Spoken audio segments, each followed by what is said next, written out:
I'm speaking today on behalf of 2.1 million Americans in 14 border counties on the 1,250-mile Texas-Mexico border. Our region is a region of contrast, tradition, and culture.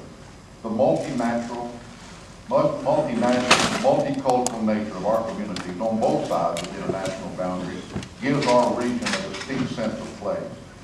You're in a place today where the blending of cultures is unique, where Brownsville and Matamoros played central roles in shaping the history of our continent. 2 civil wars occurred simultaneously right here and created such a cross-cultural alliance that we could spend days rediscovering them. Welcome to our home. The Texas Border Coalition thanks you for your leadership in exploring the issues related to the border wall and the waivers of the federal law executed by the Department of Homeland Security, Michael Chertoffs, Secretary, to expedite the construction. The proposed fencing of the Texas-Mexico border has been built on a false premise that one size fits all. The reality is that Texas is the only southern state with a natural international boundary in the majestic Rio Grande River. Farmers irrigate from the river, ranchers water their herds in the river, and children are baptized in the river. It truly is a river of life. That's why any physical barrier must first take into consideration how to minimize impact on private landowners as well as the many municipalities that hug the banks of the river. To this day, this has not been the case. The Texas Border Coalition supports smart and effective measures that will achieve true border security, such as the Vega Project in Webb County, the Eagle Pass Park Project, the Brownsville Weir and Reservoir Project, and clearing the banks of the Rio Grande north and south of vegetation such as carrizo cane and salt cedar that provide hiding places for illegal border crossers.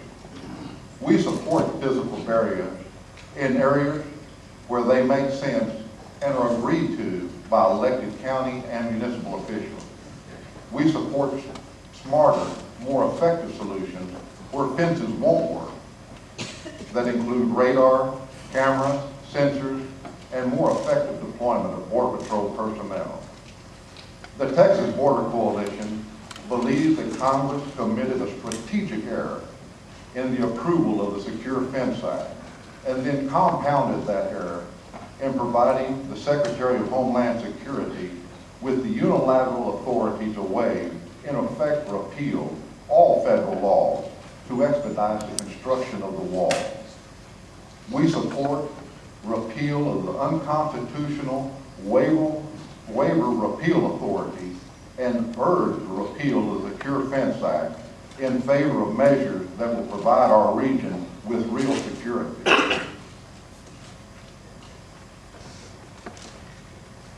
Illegal border crossing arrests at the Texas-Mexico border have been falling for more than 2 years without a wall, a great tribute to the deterrence of our Border Patrol and Border Protection agents. Arrests this year alone, the southern border are roughly going to be half of the nearly 1.6 million we saw during the peak of the year 2000. We are winning control of the borders between the ports of entry, and that puts our ports under greater stress. According to the Government Accountability Office, we need 4,000 new officers to secure the ports of entry. We need $4 billion in infrastructure and technology if the goal is security, and that is one of the main concerns of the Texas Border Coalition. We need your help to fund these priorities that are ignored by President Bush's budget. Let me remind you, the 9/11 terrorists entered the United States through ports of entry. Most undocumented aliens entered the United States through ports of entry. Most illegal drugs entered the United States through ports of entry.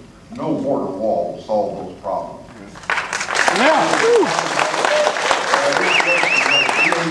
Commitment to secure the border is no more than a hollow promise that depends on ineffective measures. We have recommended alternative measures at both ports of entry and between them that will provide for a safer border region and a safer America. We need more boots on the ground. with equipment required to provide for commerce and security.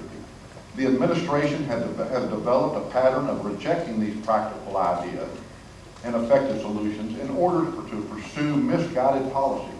That pattern has reached a logical, ridiculous extreme with the waivers executed by Secretary Chertoffs.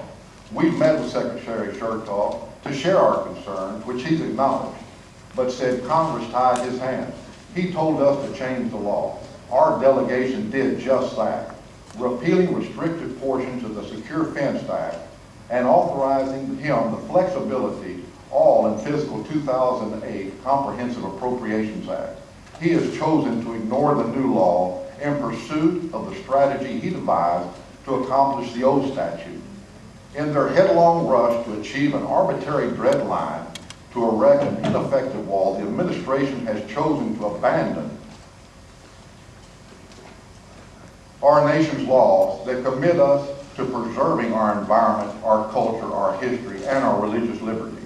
These waivers will affect the natural movement of animal species, including large mammal species that are threatened or on endangered species list, and cause irreparable harm to the unique ecosystems and biosystems located along the Rio Grande River. If we could wrap it up now, Yeah. I would appreciate it, sir. You wrapped it up? Give me 2 minutes. You give me 30 seconds, I'll wrap. I'm gonna wrap. Give him time, give him time. We have 5 minutes. They will provide carte blanche for the destruction of our cultural and religious artifacts that are irreplaceable to our heritage. The avoidance and mitigation of these damages is not an inconvenience to the government. They are essential elements of our national fabric, guaranteed to the people of the United States under Articles 1 and 2 of the Constitution.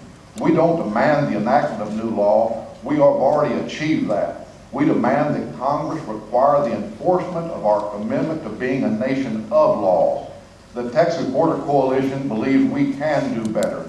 Based on our experience, the only way to restore the rule of law is to repeal the Secretary's waiver authority. Yes. We need change to achieve it. We also urge your subcommittee to support the repeal of the Secure Fence Act in favor of measures that will provide more security for our region. Thank you, Mr. Mayor.